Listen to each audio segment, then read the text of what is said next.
as questões Esta técnicas conferência das será perguntas, eu vou gravada deixar para tu agora. apresentar o Eloy, tá? Ok. Então tá bom. Boa tarde a todos.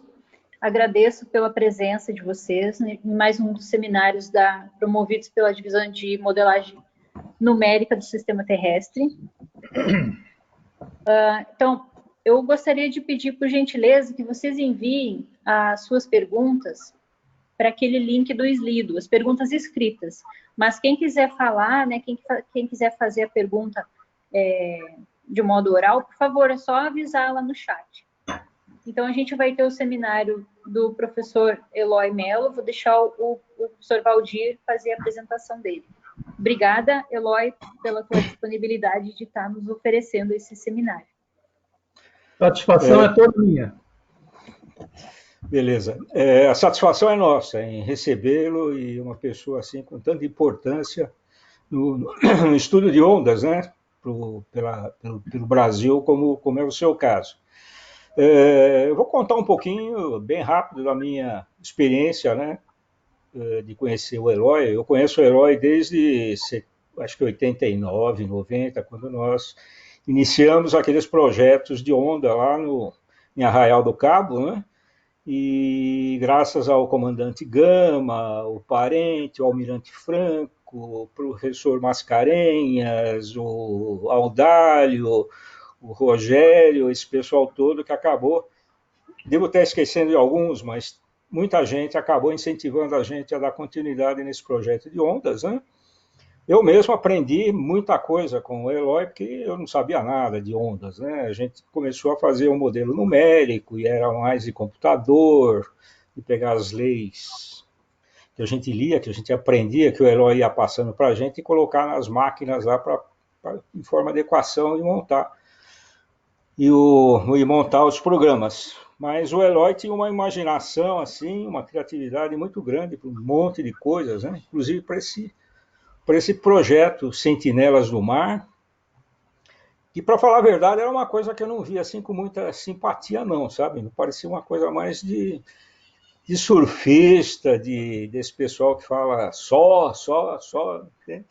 Mas não, deu certo. Ele conseguiu separar os surfistas, os surfistas cientistas, e muita gente acabou entrando na ciência das ondas, né? Graças a essa iniciativa pioneira do Eloy. Então, por favor, Eloy, você pode, acho que pode começar, né? Ok. Ariane, tá ok? Pode sim. Tá ok. Então tá bom. Agradeço muito o convite do meu velho amigo Valdir. Quando o Valdir me convidou, eu pensei em alguns temas que eu poderia falar, e me veio logo à mente esses dois projetos de monitoramento nos quais eu me envolvi tanto durante a minha vida, e então eu propus falar dos dois. Bom, depois que nós acertamos a data e o horário, tudo, eu disse para o Valdir, ok, Valdir, então agora eu vou sentar e preparar as transparências. E aí o Valdir disse para mim, olha, transparência, retroprojetor, isso aí já não se usa há uns 15, 20 anos. É melhor preparar um PowerPoint. Eu falei, transparência é modo de dizer, né?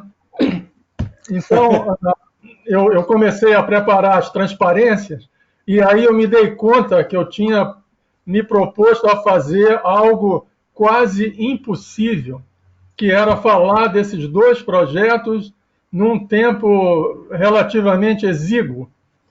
E aí, ao preparar as transparências, eu tomei a decisão de selecionar só a primeira parte da proposta para falar hoje, de maneira que eu pudesse dizer tudo que eu quero dizer sem me estressar. Porque durante a pandemia, particularmente, não é saudável a gente se estressar, não é? Então, eu peço desculpas aí à audiência, mas hoje a palestra vai ser apenas sobre os Sentinelas do Mar. O outro programa que também foi muito bacana, e eu tenho muito a dizer sobre ele, ficaria para uma outra oportunidade. Certo? Ok, Bom, ok. Uhum. Então aqui eu vou passar o slide, ver se está funcionando. Tá. Eu vou começar a apresentação fazendo colocando aqui um background de como é que as coisas aconteceram.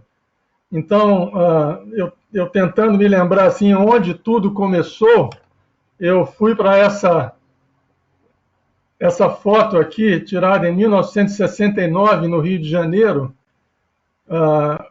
que foi onde eu apareço aí com a minha primeira prancha de surf, e foi daí que surgiu essa paixão pelas ondas e pelo mar que me acompanhou durante toda a vida.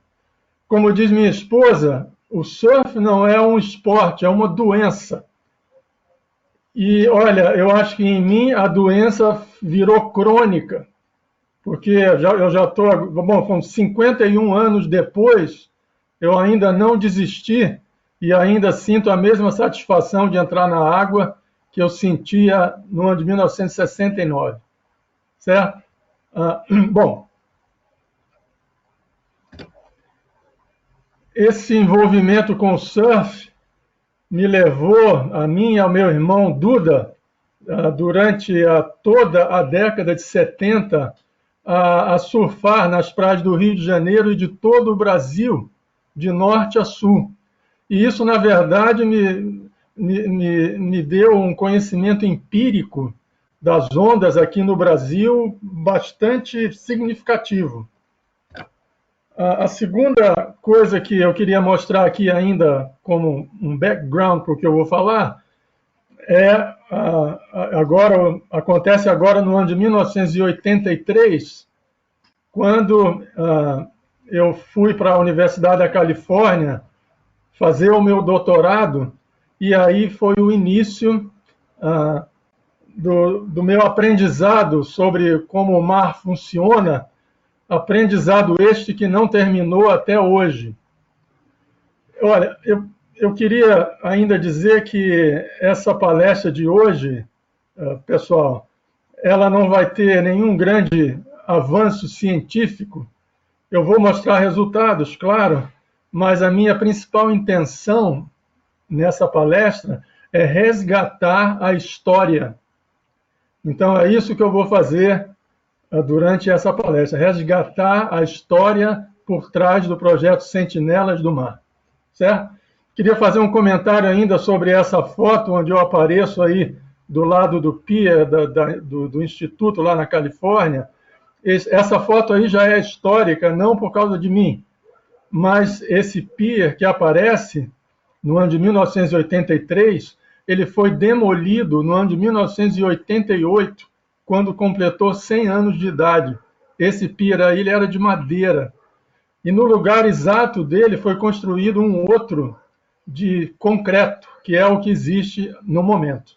Certo? Bom. Então, como o Valdir já adiantou um pouco, eu vou começar então tentando colocar para vocês qual era o cenário sobre o estudo de ondas no Brasil no início da década de 90. Certo? Bom, como o Valdir já mencionou, os pesquisadores interessados pelo assunto se contavam nos dedos de uma mão. Então, tínhamos nosso velho amigo parente, Valdir, mais alguns outros pesquisadores, e nós, então, vivíamos num mundo muito diferente do mundo de hoje em dia. Eu acredito que muitas das pessoas que estão acompanhando essa palestra, a maioria talvez tenha por volta de 30 anos. Então, em 1990, essas pessoas ou eram pequenas ou ainda estavam por nascer. Então, talvez não tenham noção de como era a vida dos pesquisadores e de todo mundo nessa época, né? Para começar, era uma época pré-internet. Então, nós usávamos o correio para se comunicar. Não existia, obviamente, telefones celulares. A gente usava retroprojetor para dar palestras e os computadores, laptops ainda não tinham aparecido. Estavam começando a aparecer os primeiros desktops, que eram enormes e tinham uma memória equivalente, sei lá a um centésimo do que um telefone celular tem hoje. Então, o mundo era muito diferente, certo? Bom, e, aliás, esses computadores tinham tela preta. Eu só comecei a ver mouse e telas coloridas quando eu voltei para o Brasil em 1990, depois que eu terminei meu doutorado, e aí foi que eu fui ver o que eram o mouse, o Windows, essas coisas todas, né? Bom, então, no ano de 1990, eu estava lá no programa de engenharia oceânica da COP, junto com os colegas professores que eram o Parente, a Enise, o Paulo Rosman e o Cláudio Neves. Então, o Claudinho e o PC Rosman também tinham ido para os Estados Unidos fazer doutorado, mais ou menos na mesma época, nós fomos todos na década de 80, não é? Buscar o conhecimento lá fora. E aí nós inclusive, tínhamos sido colegas na primeira turma da engenharia oceânica da COP, no ano de 1978. Então, agora nós éramos novamente colegas como professores na engenharia oceânica. Bom, entrando agora na questão do cenário das ondas, havia medições naquela época. Olha, as poucas medições que existiam eram feitas pela Petrobras ou pela Portobras. E eram medições com objetivos muito específicos. A Petrobras, obviamente, tinha interesse na bacia de Campos, e era lá que ela fazia suas medições. E a Portobras fazia medições que serviam para alimentar os projetos nos diversos portos pelo Brasil afora. Essas medições não eram públicas, então a gente não tinha acesso a isso, né? E mesmo as medições que eram feitas com ondógrafos, obviamente ondógrafos dedicados à medição, aparelhos dedicados à medição de ondas, elas usavam ondógrafos não direcionais. A medição da direção das ondas estava apenas iniciando. O desenvolvimento dos instrumentos, né, que eram capazes de medir a direção das ondas, estavam iniciando nessa época. Tá bem? Bom, então, eu cheguei lá da Califórnia cheio de ideias, de teorias e tudo, e aí cheguei aqui no Brasil, a gente não tinha a menor ideia de como eram as ondas na nossa costa. Tá, o que se usava então? Olha, existia um livro que era famoso na época chamado Global Wave Statistics, esse que está na tela aí. Esse livro, ele era um atlas de dados de ondas cobrindo todo o planeta, dividido em 104 áreas oceânicas, cujos dados vinham de observações visuais, feitas a partir de navios que estavam em rota pelos oceanos da Terra, certo? Então, eu procurei na internet aqui para ver se tinha alguma coisa desse livro, mas o que eu encontrei foi esse artigo aí do autor, do Hogben, no qual ele descreve a experiência na compilação dos dados do Global Wave Statistics, né? Então, só para ilustrar aqui o que era isso, vejam só, aqui está o planeta Terra e as 104 áreas onde havia informação sobre ondas, certo? Vou dar um zoom aqui no Brasil. Opa, errei. Vou ter que subir tudo aqui, meu Deus. Sorry. Apertei a tecla errada. Aqui. Essa é uma daquelas tabelas onde aparecem as estatísticas de onda do Global Wave Statistics. Então, vocês veem que aí é um histograma, não é, de ocorrências, onde a gente pode ler ali na esquerda a altura significativa, o período e aí o número de ocorrências, e isso aí era o que a gente dispunha para fazer os nossos estudos aqui na costa do Brasil. Eu devo dizer que eu não... Bom, era o que a gente tinha, mas eu não ficava muito convencido.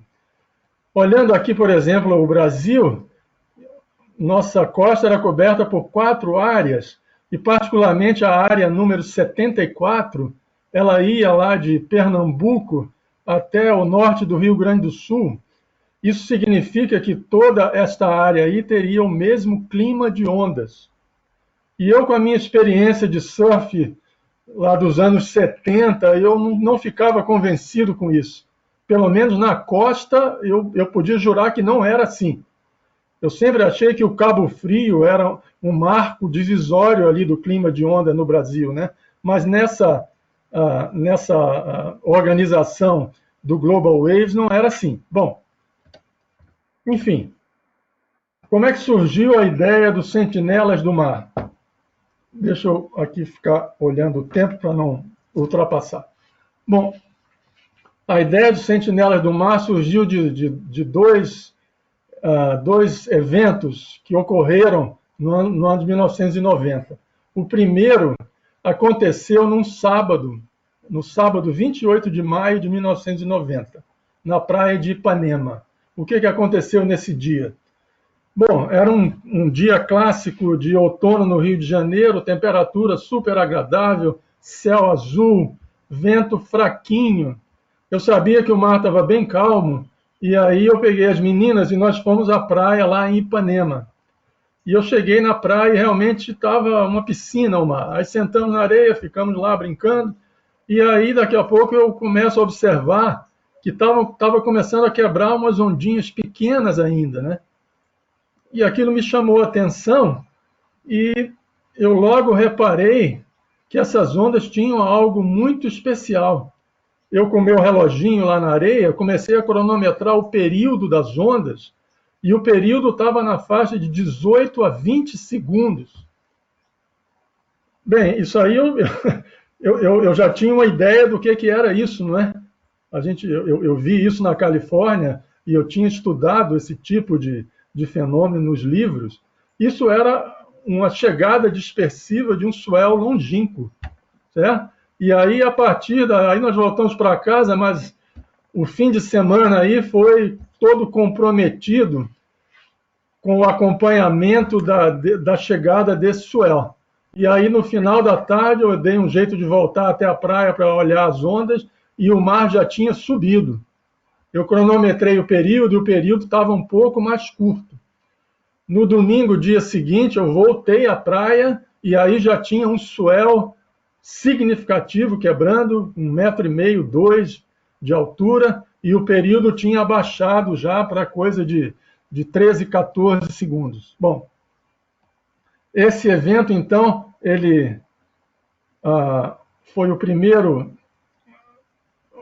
episódio que me deu a ideia dos Sentinelas do Mar, e só para completar, esse evento ele foi alvo de um estudo, de um paperzinho que eu escrevi em 1993, no qual a gente conseguiu realmente confirmar que esse episódio aí foi um evento de uma chegada de uma ondulação longínqua gerada lá ao largo da Argentina, nas imediações das Ilhas Malvinas, 2 dias antes, não é? Então, isso aí foi uma coisa muito bacana que aconteceu. O segundo aspecto que me motivou a criar os Sentinelas do Mar foi o seguinte: no ano de 1990, nós ficamos hospedados na casa do meu sogro, no apartamento do meu sogro, em São Conrado. Como vocês veem nessa foto aí tirada da varanda do apartamento, era um lugar absolutamente privilegiado para olhar o mar.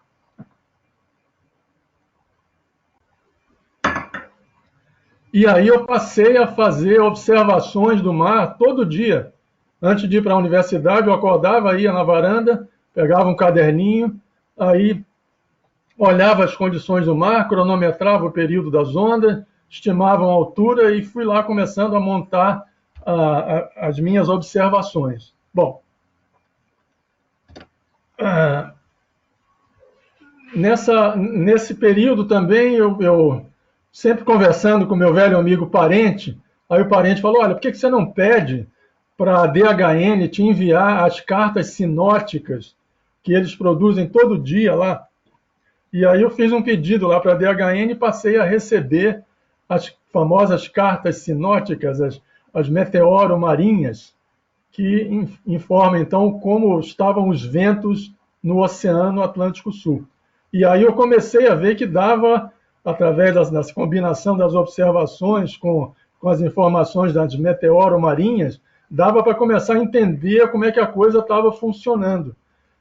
E aí eu pensei, olha, se eu estou conseguindo fazer isso aqui no Rio de Janeiro, de repente, se eu conseguisse ajuda para fazer algo semelhante em vários locais do Brasil, eu poderia montar uma rede de observadores e aí com isso eu poder então fazer esse monitoramento visual não apenas do Rio de Janeiro, da Praia de São Conrado, mas do Brasil inteiro.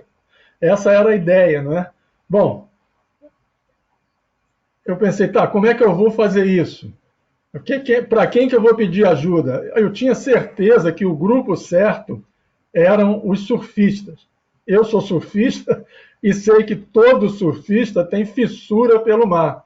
Então, se eles fossem devidamente motivados e instruídos, os surfistas poderiam ser ótimos observadores, né? Bom, então eu novamente conversei com o parente, falei, olha, parente, estou com essa ideia, o que você acha? Só um parênteses aqui. Para quem não conhece, o parente, ele é um professor da universidade até hoje, e ele foi oficial da Marinha durante muitos anos, e quando se aposentou, tornou-se professor. Então, o parente é tipo assim, um mentor de todos nós, né? Bom, falei, parente, estou com essa ideia, o que você acha? Ele falou, maravilha, vamos fazer. Aí eu falei, tá, mas olha, eu vou precisar dar um curso para a galera, para explicar para eles como é que eles têm que observar o mar, nós temos que fazer um monte de coisa, tem que explicar um monte de coisa para esse pessoal, e quero fazer uma coisa uniformizada, um negócio bacana, como é que eu vou fazer isso? Aí ele falou, olha, vamos pedir ajuda lá do IAPM.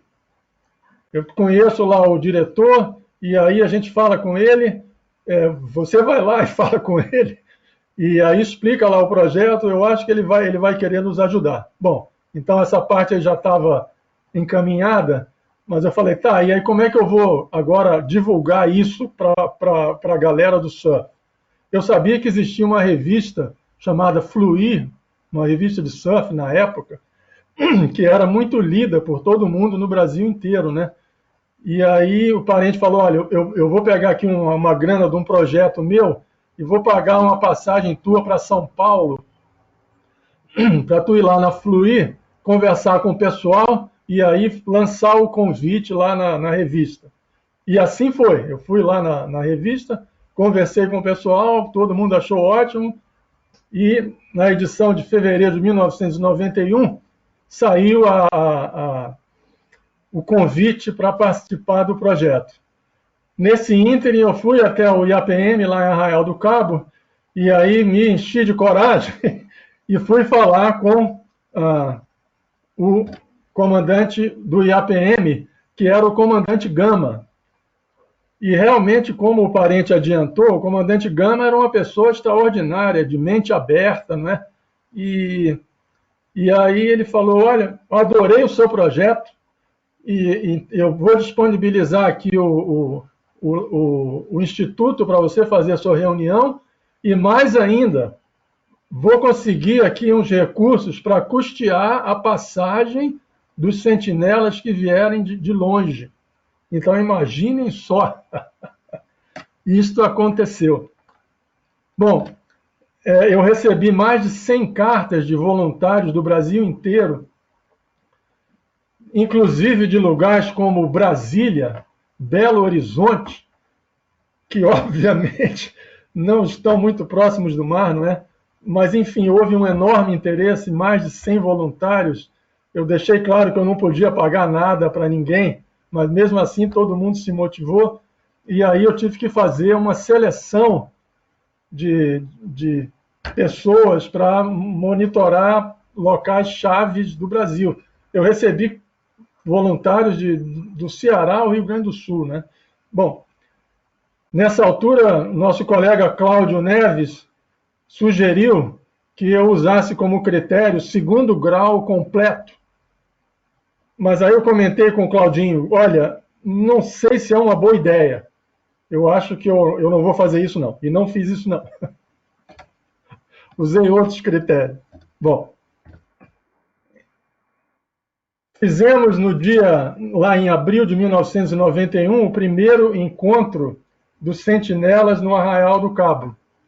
Pessoal, essa foto aí foi tirada lá no Hotel Ressurgência, que eu acredito muitos que estão assistindo conhecem, e eu vou gastar um tempinho nessa foto, porque essa foto ela é histórica. Como eu disse, eu quero resgatar a história, e essa foto aí é parte da história.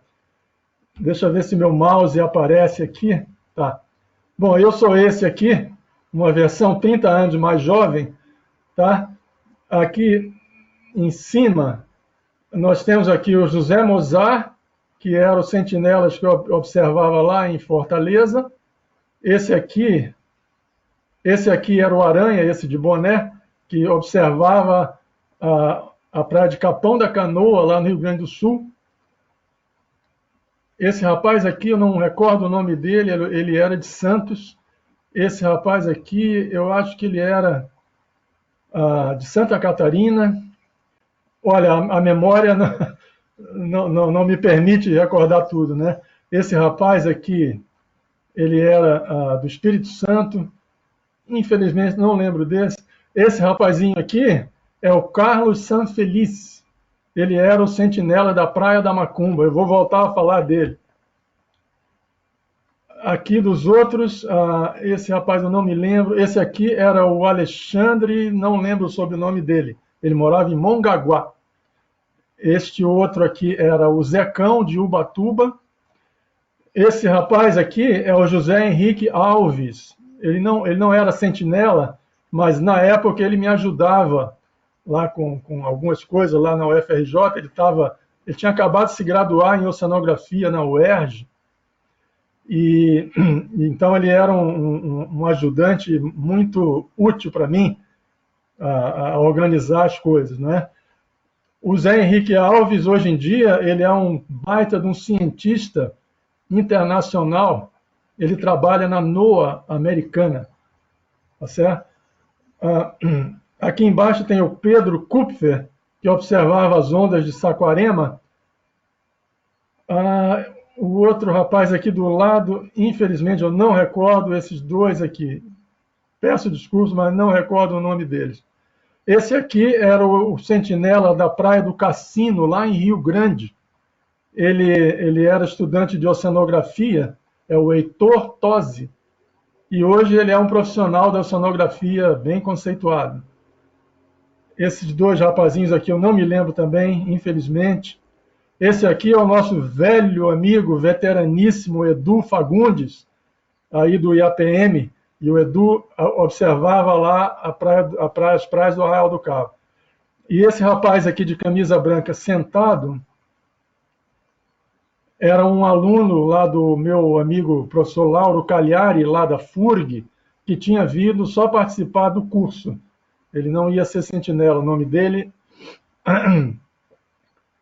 era Klein, Antônio Klein.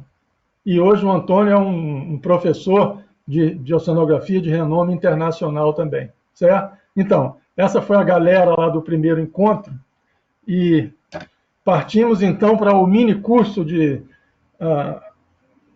preparação para os sentinelas. Eu escrevi uma apostila, essa era a apostila que todos receberam, e aí no curso a gente começou, eu tive que explicar para a galera o que a gente ia fazer, tive que explicar um monte de coisa sobre como é que as ondas funcionam, como é que o vento gera as ondas, enfim, eu não vou dedicar muito tempo a isso.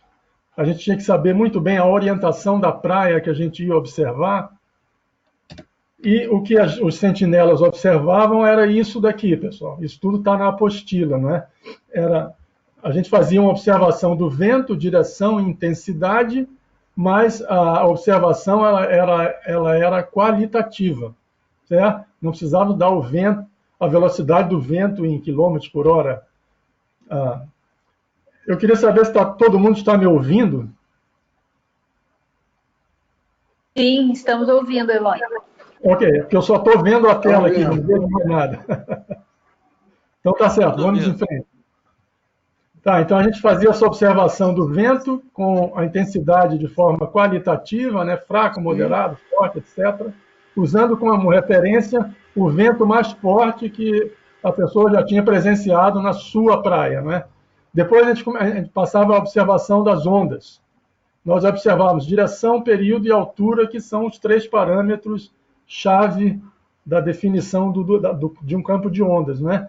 A direção, eu enfatizei lá para o pessoal, para eles observarem o mais longe possível da praia, estimar uma direção, procurar um lugar alto, né, que desse para ver lá atrás, e aí dessa forma, então, poder indicar uma direção de onde as ondas estavam vindo, bem longe da praia. Bom, nós fazíamos uma medição do período com um cronômetro, então eu disse que todo mundo tinha que arrumar um cronômetro, um relógio que tivesse cronômetro, né, porque a gente ia cronometrar o período. Eu ensinei para eles como fazer isso. E a altura da onda, eu falei, olha, eu expliquei o que era altura significativa, a média de 1/3 das maiores ondas. Falei, olha, ninguém tem como fazer isso, ficar numa praia anotando a altura de todas as ondas, depois tirar a média de 1/3 das maiores. Então, o que nós vamos fazer é estimar uma altura a sentimento, certo? Bom, eu sabia, já tinha lido vários papers na literatura, que esse era um procedimento que era usado mundo afora. E já tinha havido testes, né, já tinham sido feitos testes em vários locais do mundo, que mostravam que se o observador for experimentado, o número, a altura que ele vai estimar para representar um certo estado de mar é bem próxima da altura significativa. E eu acreditei nisso, né? Até por experiência própria. Então eu falei, olha, vamos fazer assim. E aí pronto, estimávamos a altura. Eu incluí um item da surfabilidade, que isso aí eu falo, isso aí não tem interesse de engenharia, mas eu acho que isso vai ser super legal para motivar a galera. E foi mesmo, né? Porque todo mundo queria ter ideia de quão boa a sua praia era para surfar, né? E aí tínhamos lá um critério, finalmente observávamos a corrente litorânea e simplesmente para saber se ela corria para um lado ou para o outro, isso se a praia fosse longa, né? Bom, então, o que aconteceu? Eu queria fazer um comentário aqui, pessoal, interessante, sobre a questão do período das ondas, né? Isso foi uma coisa que surpreendeu muito todos os surfistas. Ninguém tinha a menor ideia do que era o período de onda, né? E aí eu expliquei para eles lá a importância desse parâmetro, que em muitas situações o período era até mais importante que a altura da onda, tá? Expliquei como é que a refração funcionava, enfim. Dei uma aulinha lá resumida e todo mundo se convenceu de que o período era realmente uma coisa muito importante. Deixa eu só voltar agora aqui um pouquinho. Esse rapaz aqui, o Carlos Sanfelice, ele era o observador da praia da Macumba. E na época, eu fiz amizade com ele, eu morava no Rio de Janeiro, né?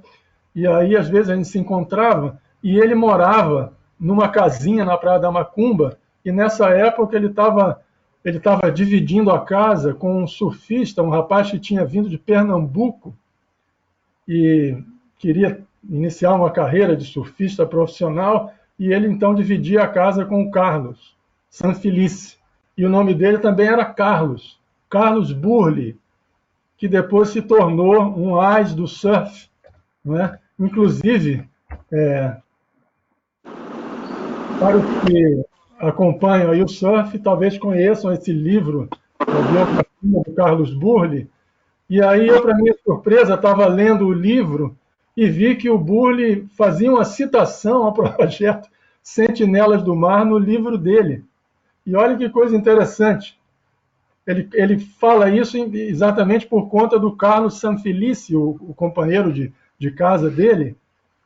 Eu vou ler esse quadrinho que está em vermelho aqui. Sob orientação do professor, aí esse caso sou eu, os sentinelas aprenderam a fazer a leitura das condições para o surf, direção, frequência, no caso seria o período, e altura média das ondas, intensidade do vento, etc., blá, blá, blá. Toda a escala de parâmetros padronizada, de norte a sul do Brasil. Os dados eram colhidos e enviados mensalmente para a caixa postal do professor Eloy na UFRJ. Era isso mesmo, tudo via correio. O projeto era uma pequena revolução no universo do surf e se tornou o precursor dos atuais informativos que hoje saltam na internet feito pipoca. Eu não tinha a menor ideia de que isso ia acontecer. Atualmente, falar em período das ondas é natural para um surfista profissional, mas lá atrás ninguém tinha noção do que isso significava. Bom, os sentinelas tinham, né? Bom, eu coloquei aqui em ampliado, certo, foi isso. Um dos sentinelas, inclusive, criou um logo para o projeto, que é esse que eu estou mostrando para vocês aqui. Bom, essa é um exemplo da folha de observação que nós usávamos para passar as informações para o quartel-general lá na UFRJ, não é? Bom, eu escrevi um artigo sobre esse projetinho dos sentinelas em 1993, um artigo internacional, que é esse que vocês estão vendo aí, no qual eu descrevi todo o projeto. Esse artigo está disponível na internet. E aí nesse artigo eu já usei o primeiro ano de observações para tirar alguns resultados lá das observações dos sentinelas. E uma delas foi exatamente o que eu já suspeitava, não é? Que a costa do Brasil, ali o Cabo Frio, era realmente um ponto de divisão, divisório, não é? O clima de ondas a sul do Cabo Frio era realmente diferente do clima de ondas ao norte. E lá em cima, no Ceará, nós também tínhamos uma outra condição que ficou clara a partir das observações dos sentinelas, como eu vou relatar daqui a pouco. Bom, a minha ideia era fazer um ano de observações e parar. Só que, ao final do primeiro ano, ninguém quis parar. O pessoal estava tão motivado. Olha, o resultado foi uma coisa absolutamente surpreendente. Deixa eu voltar aqui novamente na foto histórica para comentar uma coisa. O Aranha, esse que está aqui de boné, ele era lá do Capão da Canoa, né? E, olha, esse pessoal, eles observavam todos os dias do ano, não tinha falha. Quando eu comecei a receber as observações, eu fiquei impressionado, achei que ia vir cheio de buracos lá, a minha folha de observação. Não tinha falha. Todos os dias a galera observava. E o Aranha, então, era um monstro. E aí, a certa altura, eu recebi uma carta lá na UFRJ da irmã mais velha dele, nos seguintes termos: professor, eu estou muito preocupada com meu irmão. Ele se meteu nessa coisa do surf e aí não quer mais estudar, ele não trabalha, eu estou muito preocupado. E eu sei que ele dá muita atenção ao que o senhor fala, e eu ia pedir para o senhor fazer a cabeça dele, para ele voltar a estudar. Então, coisas desse tipo aconteciam, né? Esse outro rapaz aqui, lá de Mongaguá, eu acho que ele estava estudando para ser professor, e às vezes ele não podia observar. E aí, a certa altura, ele confessou para mim que ele tinha treinado a avó dele a observar o mar. Então, quando ele não pudesse observar, a avó dele ia até a praia e fazia a observação por ele, de forma que não tivesse falhas na folha, né? Então, essas curiosidades. E aí, como todo mundo queria continuar, eu resolvi, então, partir para o segundo ano de observações. Falei novamente com o comandante Gama, falei, comandante, e assim, o pessoal está super motivado, querem continuar, podemos fazer um segundo encontro aí no Arraial? Absolutamente, pode vir. O comandante Gama deu maior força novamente, e aí fizemos o segundo encontro. E nesse segundo encontro aconteceu uma coisa, rapaz, impressionante. Você vê que parece que o universo estava conspirando a favor. O que foi que aconteceu? Exatamente na semana que nós estávamos fazendo o nosso encontro, a Marinha tinha instalado um ondógrafo experimental lá em Arraial do Cabo. E o ondógrafo estava funcionando. Ou seja, eu ia ter uma medição instrumental para fazer um teste de observação com a minha galera, não é? E aí nós fomos ali para cima do Pontal do Atalaia. Para quem não conhece Arraial, vou mostrar aqui um quadro que minha mãe pintou. Minha mãe era pintora do Pontal do Atalaia. Então, esse local que nós estamos em pé ali é mais ou menos por aqui. Mais ou menos por aqui. E aí a gente estava olhando, então, esse mar aqui. Aqui tem uma praiazinha minúscula chamada Praia Brava, e nós estávamos, então, observando a Praia Brava.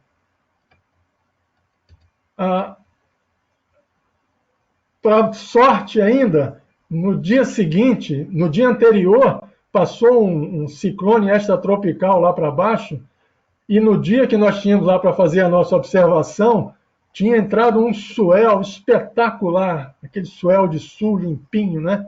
Nós estávamos em maio, e aí então deu tudo certo. A galera subiu lá no Atalaia, fizemos as observações.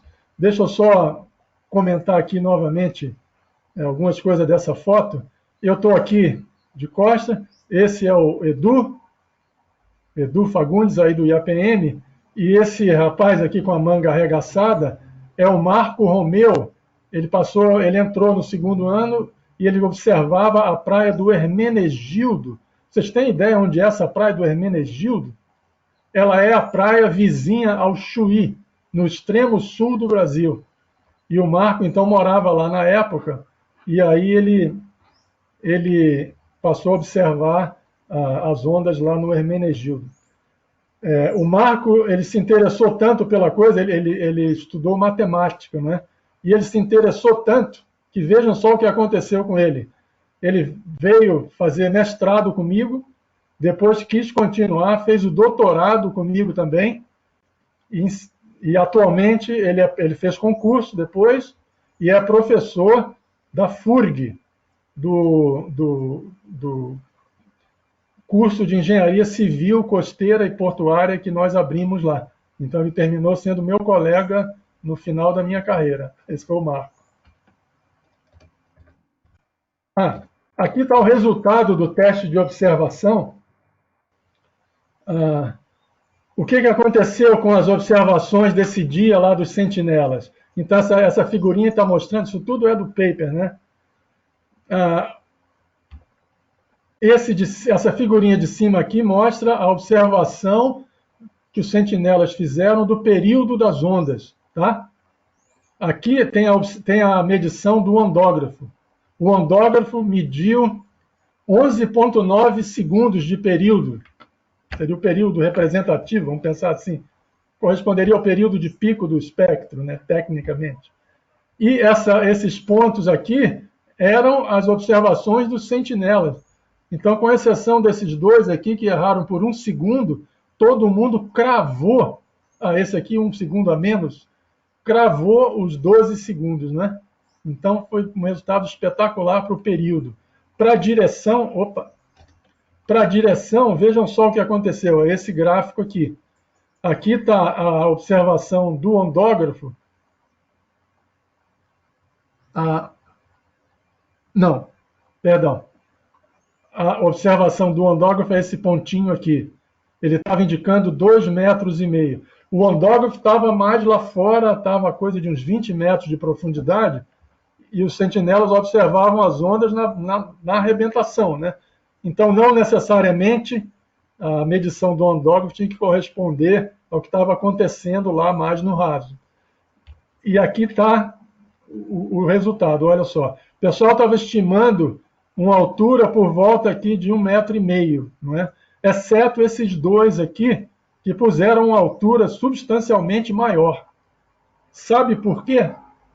Esses dois aí eram os únicos dois que tinham conhecimento local, que já tinham experiência lá de anos observando aquelas ondas, certo? E o resto da galera estava vendo ali as ondas do Pontal da Atalaia pela primeira vez na vida, certo?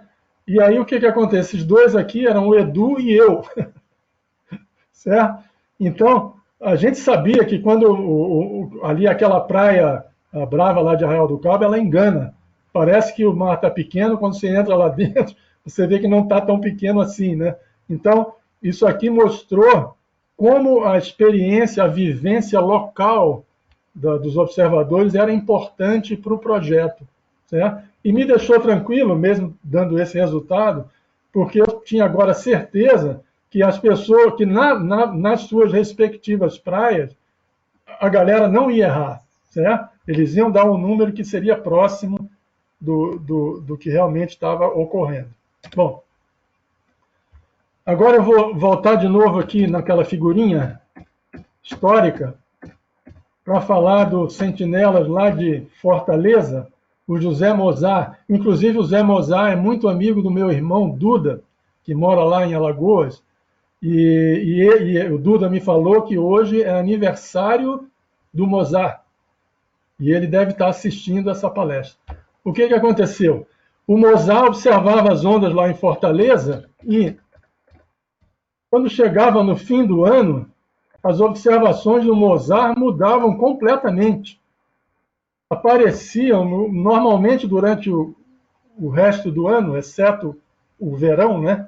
As ondas lá no Ceará eram super constantes, vindas lá do quadrante leste, períodos relativamente curtos. Quando chegava o verão, o Mozart começava a me reportar períodos de 16, 18 segundos. Aí eu falei, caramba, será que tem ondulações? Esse período são períodos típicos de ondulações, e de ondulações que não vieram de perto, né? São períodos muito longos. E aí eu pensei a respeito e falou, é claro, está certa essa observação do Mozart. Isso aí o que deve acontecer no Ceará é a chegada de ondulações que vêm do Atlântico Norte. E aí, aqui naquele mesmo artigo lá da BRH, no qual eu relatei aquela minha experiência no Rio de Janeiro, eu incluí esse outro estudo de caso que era das ondas de Fortaleza. O Mozart, lá em janeiro de 1992, em 1992, ele relatou dois eventos no mês de janeiro, né? Um na primeira semana e outro na última semana, de um swell de 2 metros de altura, estimada por ele, com períodos na faixa de 18 segundos, né? E aí eu consegui cartas sinóticas do Atlântico Norte. Nada disso era fácil na época, pessoal. Isso aqui, essas cartas do Atlântico Norte, eu consegui lá de uma referência. Isso aí é feito pelo Bureau de Meteorologia da Inglaterra. E, dito e feito, na primeira semana de janeiro passou um ciclone extratropical ali na região das Ilhas dos Açores. Aqui está a costa de Portugal, tá? Então passou um ciclone aqui na primeira semana e outro bem parecido na segunda semana. Essas linhas aqui são os grandes círculos que nessa projeção, essa figura quem fazia era o Zé Henrique. O Zé Henrique tinha aprendido a usar essa projeção aqui, e aí nessa projeção os grandes círculos eram traçados como linhas retas, né? Então facilitava muito. Aqui está a Ilha dos Açores, e essas linhas aqui então mostravam a área oceânica que era capaz de gerar ondas que pudessem chegar em Fortaleza. E o Açores estava totalmente dentro aqui da janela, não é? Então, eu fiquei absolutamente convencido de que a observação do Mozart estava certa e que havia mesmo a chegada de ondulações geradas por tempestades no Atlântico Norte, não é? Bom, hoje a gente falando isso pode parecer uma coisa absolutamente trivial, mas na época, 30 anos atrás, não era não, pessoal. a gente não tinha muita noção ainda de muitas coisas, né? Bom, o que aconteceu? Deixa eu ver aqui. Tá, estou indo bem no tempo. O que aconteceu? De alguma forma, o projeto Sentinelas do Mar começou a ser conhecido.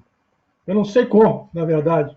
Não sei se a UFRJ divulgava os projetos dos professores, mas o que aconteceu foi que eu comecei a receber pedidos de jornalistas perguntando sobre o projeto, e aí, em 1992, aconteceu uma coisa realmente curiosa. Essa senhora aqui, que é a jornalista Leda Nagli, ela tinha um programa na TVE chamado Sem Censura, isso no início da década de 90. Tá? E aí, a certa altura, ela me convidou para participar do programa dela. O programa dela começava, eu acho que era 2 ou 3 horas da tarde. Era um horário assim que só quem não trabalhava, não tinha o que fazer, assistia, não é? Bom, e ela me convidou que queria então que eu falasse sobre o projeto Sentinela do Mar. Falei, tá, tudo bem, eu vou, né? Minha primeira experiência na TV. E aí sentamos lá, tinha uma roda lá de pessoas que ela entrevistava, e então ela me perguntou várias coisas sobre o projeto, eu tentei explicar por que era importante ter essa informação sobre as ondas, e aí que a gente tinha tido o apoio da Marinha, e nós fazíamos uma coisa padronizada, etc. Contei toda a história dos sentinelas, né? Mas eu via que ela estava realmente impressionada com outra coisa. Ela queria saber como é que este professor conseguiu botar os surfistas para trabalhar, e de graça, né? Mas é aquela história, quando a coisa é feita com paixão, com motivação, tudo acontece, né? Eu recordo que teve um episódio interessante nesse programa. Tinha outras pessoas, e uma das outras pessoas que iam ser entrevistadas pela Leda era um cara que tinha inventado lá um negócio que era o seguinte: ele pegava umas latinhas, botava areia da praia de Copacabana dentro, e aí vendia para os turistas, como um souvenir do Rio de Janeiro. E aí, no intervalo entre um bloco e o outro, eu caí na besteira de comentar com o pessoal lá, que nós estávamos fora do ar, né, que aquela areia ali, na verdade, não era a areia de Copacabana. Aí o cara, mas como? Eu peguei lá na praia de Copacabana. Eu falei, não, meu amigo, não é isso que eu estou dizendo. Essa areia que está aí, a praia de Copacabana foi aterrada no ano de 1970. E a areia que está lá não é a areia que a natureza colocou originalmente. Então a sua latinha tem areia de Copacabana, mas não a original. E aí, pronto, entramos ao vivo, e aí a Leda convida o rapaz para participar, e a primeira pergunta que ela faz é exatamente isso. Você tem certeza que essa areia é a areia da praia de Copacabana? Bom, isso aconteceu, né? Bom, e aí eu tive que explicar tudo agora ao vivo, né? Outra coisa que aconteceu também, ela era uma jornalista muito perspicaz, e aí no final das entrevistas tinha rodadas de pergunta, e aí então as pessoas telefonavam, deixavam a pergunta, e aí tinha uma pergunta para mim. Olha só a pergunta que me fizeram. Ela chegou para mim e falou, professor Eloy, tem aqui uma moça chamada fulana, e ela mandou a seguinte mensagem, que ela está louca para observar o mar e quer que o senhor vá ensiná-la a observar o mar. Aí eu falei, meu Deus do céu. Felizmente eu tive a presença de espírito de agradecer, é claro, mas dizer que eu não podia fazer isso porque eu já estava comprometido com a minha esposa, eu já tinha minha família, enfim. Contei uma história, né? E isso tudo apareceu na TV. E todas as tias da família estavam assistindo este programa. As tias já aposentadas, né? E aí, quando eu voltei para casa nessa noite, minha esposa falou, Todas as minhas tias telefonaram para mim, dizendo que maravilha esse seu marido. Fez uma declaração ao vivo na TV. Foi uma coisa bem curiosa. E em abril de 93, novamente, a mídia se interessou pelos Sentinelas do Mar e saiu essa matéria aqui na revista Globo Ciência, de abril de 93. Uma matéria super bacana, bem escrita. Aqui aparece o Pedro Kupfer, lá em Saquarema, fazendo a observação. O Pedro era um tremendo sentinela também, super dedicado. E aí eles fizeram um mapinha aqui com a posição dos observadores. Ficou bem legal essa matéria. Bom, então estamos nos aproximando do final aqui, pessoal. E eu queria contar para vocês como é que o projeto Sentinelas do Mar terminou. Então, tem coisas que eu estou contando nessa palestra que nunca foram ditas. Então, essa palestra, em muitos sentidos, ela é inédita, tá certo? Então, eu vou contar para vocês agora como o projeto Sentinelas do Mar terminou. Em 94, eu e minha esposa Henriette, a gente resolveu sair do Rio de Janeiro, morar numa cidade mais tranquila, onde a gente pudesse criar nossas filhas num ambiente mais livre. Resumindo a história, eu pedi transferência da UFRJ para a UFSC, e ela, que era professora da Federal Fluminense, pediu transferência da Federal Fluminense para a UFSC também, e nós dois, então, em 94, passamos a ser professores da Universidade Federal de Santa Catarina, em Florianópolis, certo? Bom, indo para Florianópolis, ficava inviável manter ali o esquema que eu fazia no Rio, com os sentinelas, né? Ia ficar difícil de ir a Arraial do Cabo, e, enfim, já tinha lá vários anos de observação, o projeto tinha extrapolado em muito o que eu tinha imaginado inicialmente, e aí eu avisei a galera que a gente ia encerrar. Muitos ficaram desapontados, mas aí eu expliquei a situação e tudo, e, bom, as observações cessaram, então, em 1994. Mas o que aconteceu com os dados do projeto Sentinelas do Mar? Então, lá na UFSC, eu já estava lá envolvido em alguns projetos, já tinha conseguido comprar alguns equipamentozinhos, e eu resolvi montar um laboratório. Era o Laboratório de Hidráulica Marítima, tá certo? E o laboratório, como vários outros da UFSC, ficavam nesse grande pavilhão que a universidade tinha. Na época, aliás, o campus da Universidade Federal de Santa Catarina hoje é talvez 2 a 3 vezes maior em termos de prédio do que era naquela época, né? E então nós tínhamos lá no mezanino desse prédio um cantinho onde eu montei lá o meu laboratório de hidráulica marítima. Então meus alunos ficavam lá, os nossos equipamentos ficavam lá, e por sorte, eu não ficava lá, porque nessa época, por coincidência, eu estava como coordenador da pós-graduação lá da Engenharia Ambiental, e eu tinha, então, uma saleta no outro prédio, vizinho a esse. Então, eu tinha levado quase tudo do meu material lá para essa outra sala, não é? Mas ainda tinha alguns livros lá e tudo. Nós morávamos num prédiozinho vizinho à universidade. Eu demorava 5 minutos de bicicleta para ir de casa ao trabalho. Essa era a nossa vida lá em Floripa. No Rio era 1 hora de trânsito louco. Lá passou a ser 5 minutos de bicicleta. Bom, e aí no sábado, dia 14 de abril, às 6 horas da manhã, toca o telefone lá em casa, e aí uma voz do outro lado fala: professor, estamos com um problema aqui na universidade. Houve um incêndio. É melhor o senhor vir aqui agora.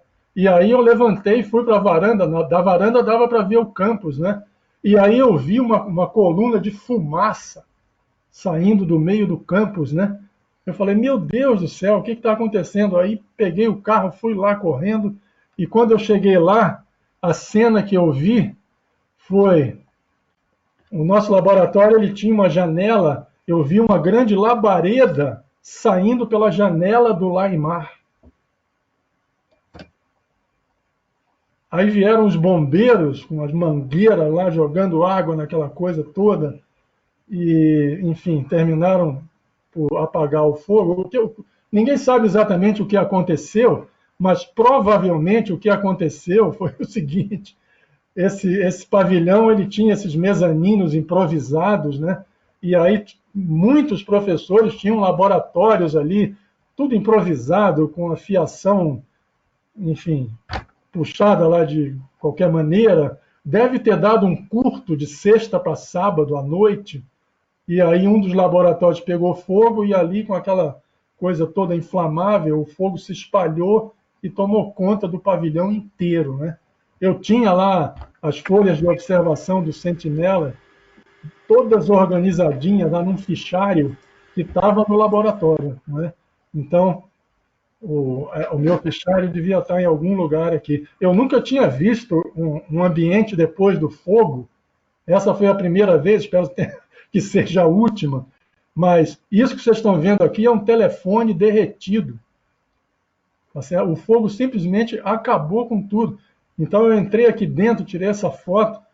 Era um cheiro estranho de queimado e estava tudo também molhado, que os bombeiros tinham jogado água, né? Olha, uma coisa assim terrível. Eu estou contando isso aqui meio humoristicamente, mas eu digo, não foi nada divertido. E houve aqui casos mesmo dramáticos. O Zé Henrique Alves, por exemplo, ele estava fazendo mestrado comigo nessa época e ele estava quase terminando a tese dele. E o computador estava... Ele trabalhava no laboratório. O computador dele virou cinza. Ele perdeu tudo. Nós estávamos já pensando em marcar a defesa, não é? E ele já tinha um doutorado engatilhado na Austrália. Ele foi estudar na Austrália, lá com um professor muito importante, e ele teve que refazer tudo. Nós tínhamos um pesquisador também, que eu tinha conseguido uma bolsa para ele, o Renato Martins, que depois foi trabalhar na Petrobras, foi um pesquisador importante na Petrobras. Renato também tinha o computador dele. Aí eu falei, galera, vocês não tinham opa, me escapou a palavra. Um backup? Um backup das suas coisas? Falei, não, nós tínhamos, mas estava na gaveta, professor. Ninguém imaginava que o laboratório ia pegar fogo, né? E assim foi, a gente teve que se virar ali e segue o baile, né? Tocar a vida para frente. Eu ainda planejava fazer algumas coisas com essas observações dos sentinelas, de repente fazer uma tabela como aquela do Global Wave Statistics, agora usando as observações dos sentinelas, né? Mas infelizmente isso aí foi inviabilizado por esse acidente aí trágico. Então é isso, pessoal. Eu concluo aqui. E a mensagem final que eu gostaria de deixar é sobre a importância que o projeto Sentinelas do Mar mostrou, a importância e o valor de se observar o mar. Eu tenho essa mania até hoje. Eu olho o mar sempre que posso. E agora, com essas ferramentas incríveis da internet que nós temos, né, é possível você olhar o mar de uma maneira que a gente nem sonhava há 30 anos atrás. Para ilustrar, eu coloquei essa foto aqui que eu peguei do Google Earth recentemente, onde a gente vê uma condição de um mar bimodal na Praia da Guarda, aqui em Santa Catarina. Vocês podem ver aqui esse padrão de ondas cruzando, uma coisa super interessante. Era isso. Eu fecho a apresentação agora? Eu acho que alguém tem que fazer algum comentário e depois passar para as perguntas, não é isso, Ariane? Ele pode fechar a apresentação para as pessoas poderem ver ele. Tá. Apareceu o rosto dele, beleza. Opa, apareceu? Ok. Ok. Estão Tá me ok. ouvindo? Tá aparecendo a tela, tua tela, mas a gente consegue ver, só passar de uma tela para outra, a gente Eu consegue vou ver. fechar o PowerPoint, então.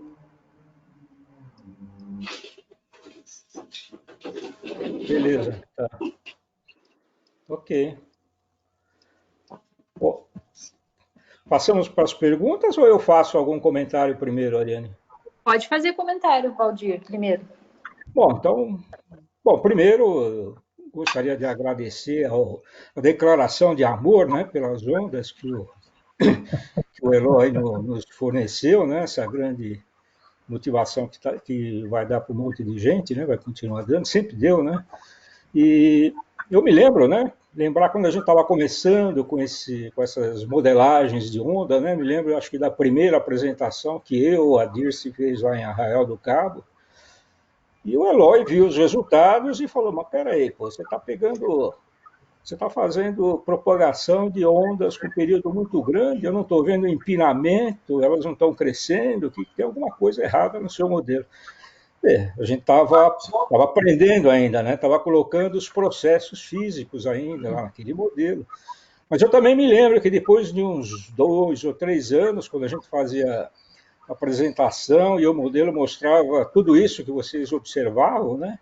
A satisfação sua, do parente, do Claudinho, do Gama, né? De verem que o modelo conseguia pegar, conseguia simular swell, índice e os períodos, né?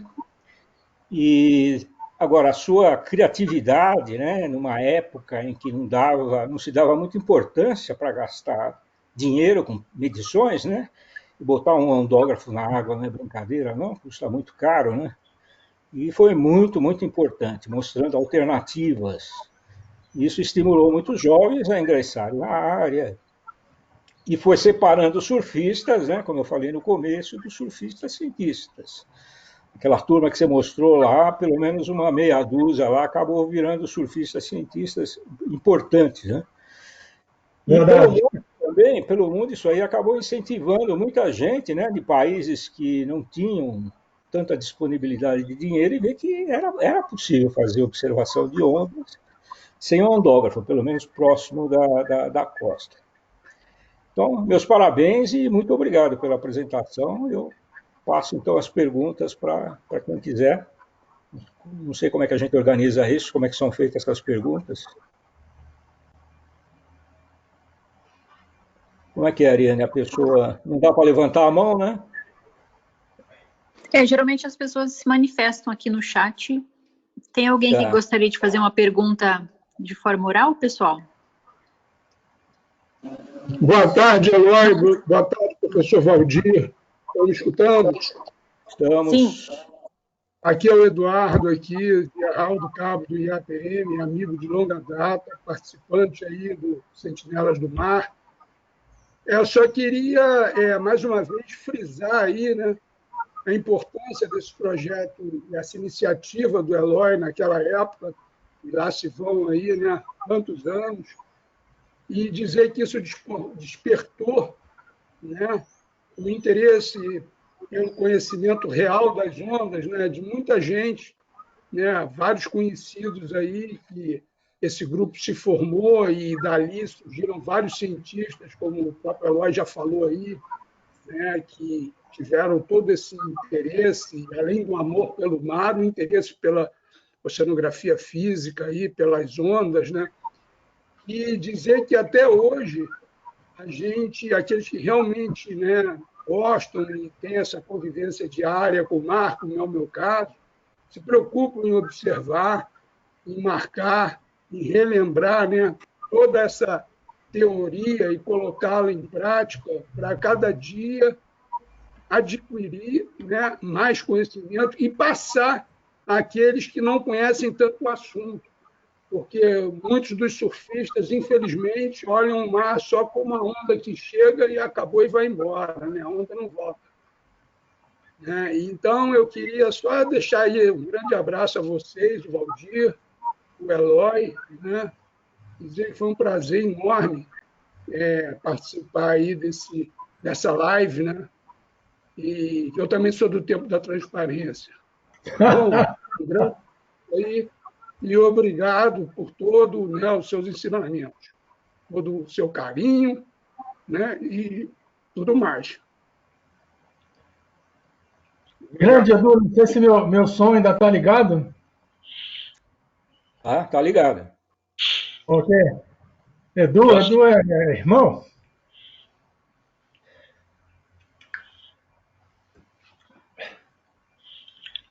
Oi, posso falar ou não? Fala, porque eu engasguei aqui. Pode falar. Emocionado, Eloy? Emocionado? Vamos juntos. Cara, eu também estou muito emocionado por essa palestra maravilhosa, Eloy, revivendo muita coisa boa.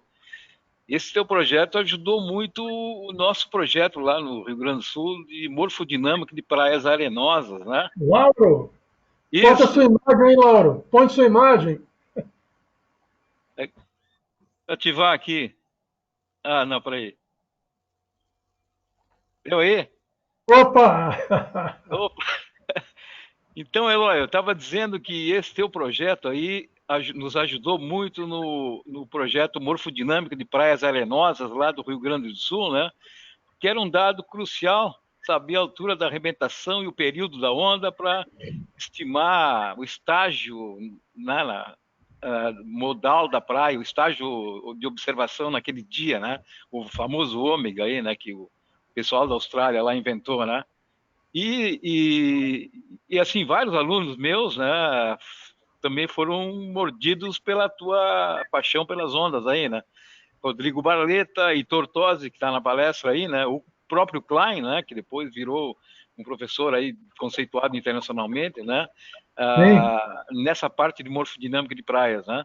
Então, assim, eu gostaria que isso aí voltasse, né? E a gente pudesse incentivar mais ainda essa moçada aí que está começando, né? Que existem pessoas agora na universidade que estão nos substituindo e é muito importante que isso seja mantido, né? Ao longo dessa vida toda aí, né? E eu queria também mandar um abraço aí para o parente, que faz tempo que eu não vejo, e para o Inocentini, que também me forneceu muita ajuda na época das cartas sinóticas, quando ele fazia previsão no INPE. Eu não sei se o Valdir ainda está no INPE, mas a gente observava e batia sempre as previsões do Valdir. É que depois a gente acabou não se encontrando mais e, né, muitas atividades, mas o Valdir também me deu uma tremenda uma ajuda aí nas saídas de campo, né? Porque eu tinha que sair, nós tínhamos que fazer a saída de campo Rio Grande do Chuí e nem sempre, né, tu tinha a previsão, né, naquela área. E quando o Valdir começou a fazer, tudo ficou muito mais fácil, né? Mas, Eloy, parabéns aí. Eu Lauro. isso aí, cara. Vibrei muito. Então, Eloy, tudo bom, cara? Tudo bom? E aí, Valente? Tudo bom? Vai. Eloy, uma perguntinha só para você e para o Edu, bem curtinha. Ondas cada vez menores e pranchas cada vez maiores? Sim. Um abraço paterno para vocês. Minha esposa, hoje em dia, eu já estou com 67 anos, né? Já andei tendo uns probleminha no coração, mas eu não paro de surfar, não. E minha esposa fica super preocupada. Quando eu vou para a praia, ela fica na areia lá me olhando, né? E aí eu digo para ela, como é que você vai saber quem eu sou no meio da galera toda aí? Ela diz assim, não, isso aí é fácil. É só procurar uma cabecinha branca que eu já sei que é tu. Estamos juntos. Pois é. Eu já pensei até em colocar uns dizeres na minha roupa de borracha, escrito assim, idoso, ser da vez. Já me deram um adesivo de preferência de idoso, mas eu não coloquei. Mandam para mim aí, Edu. Mas eu já parti agora para o stand-up paddle, né? O stand-up wave, que aí só respeita mais, né? Você já vem lá de fora berrando, com o remo na mão, se não sair da frente, está atropelado. Tá certo.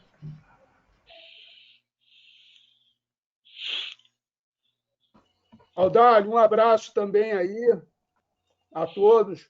Parente está aí com a acústica submarina aí conosco.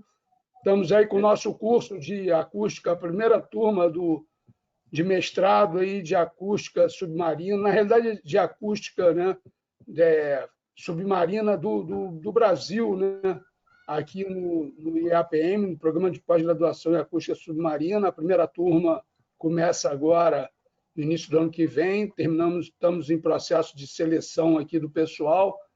Então, o pessoal ficar ciente aí, quem se interessar, a nível de mestrado, já tem esse curso aí, essa novidade aí, para aqueles que gostam dessa área. Tá bom? Eu acho que o professor Fontoura tem uma pergunta, Valdir. Professor Fontoura, por favor. Manifeste-se. Boa tarde, pessoal. Não, estou passando aqui só para deixar o meu abraço para o Eloy e dizer que foi um prazer trabalhar com esse cara durante 10 anos quase, e temos aí muita saudade dele aqui na FURG. E que ouvi muito essas histórias dele. Obrigado, Eloy. Foi muito bom trabalhar contigo. Um abraço. Igualmente, velho. Já vi que o Júlio Chacaltano anda por aqui também. Vem, Cid, vem, Fala de Pedro. Vem os dois. Grande abraço. Beleza. Uhum. Ok, é bom, né? Esses encontros, assim, a gente revive as pessoas. A maior parte ficou com o cabelo branco, outros ficaram carecas, mas é assim mesmo. Fazer o quê, né? Quem dera daqui uns 10 anos a gente esteja todos juntos aí. Eu sempre achei que o pessoal de ondas tivesse uma longevidade muito, muito maior que todos os outros pesquisadores, né? Você vê aquele pessoal que acompanhava lá o IAPM lá, né? Pô, você olhava aquela turminha lá, estava tudo beirando os 90 anos lá na frente, né? O próprio Mank morreu com 100 que lá vai cacetada, ainda casou 2 vezes, casou depois dos 90 anos, né? Então eu acho que a gente vai se encontrar todos ainda daqui uns 10 anos. Mais careca. É isso? Vamos aguardar o próximo Omar Sati aí, né? Quem sabe? No Omar Sati. Isso. O ano que vem, né? O ano que vem. É isso aí. Que sim. Vamos ver como é que vai ser. Cadê o Rogério? Valdir, a gente tem aqui vários comentários parabenizando o professor Eloy, né, o do Rômulo, o Luiz Marton, o Heitor, a professora Marley, todos eles parabenizando o Eloy pela excelente palestra. Obrigado. Ok, eu tinha certeza que a palestra ia ser boa. De fato. Que sirva de inspiração para a nova geração, né, Valdir? É isso aí, isso é importante. Agora, combina aí com o Valdir a segunda parte. Beleza, teve que dividir em 2. Vamos combinar, vamos... Não esquece de me mandar o link. Claro, eu costumo... Bom, eu coloco no motor de popa, né? E mando para alguns conhecidos, então eu também não tenho assim aquele contato com todo mundo. Mas eu peço para o pessoal repassar, né? Repassar o aviso. Então, acho que tivemos uma boa audiência aí, tivemos em torno de 40, 41 pessoas assistindo, foi muito bom. E a palestra fica gravada, não é isso, Valdir? Fica gravada, daí a moça do web logo passa para a gente o link, tá? E algumas... Acho que fica na página do CPTEC também, dizendo onde é que está o link, se não me engano, né? Fica, né? Tá bom. Tá feito? Então, tá feito. Muito obrigado. Acho que podemos fechar, então. Se alguém quiser falar mais alguma coisa... Não, só agradecer a vocês pela palestra. Muito obrigado. Obrigado a todos pela presença. Obrigado, Daniel. Ok. Obrigado. Obrigado, Eloy. Obrigado. Vamos tirar uma fotinha.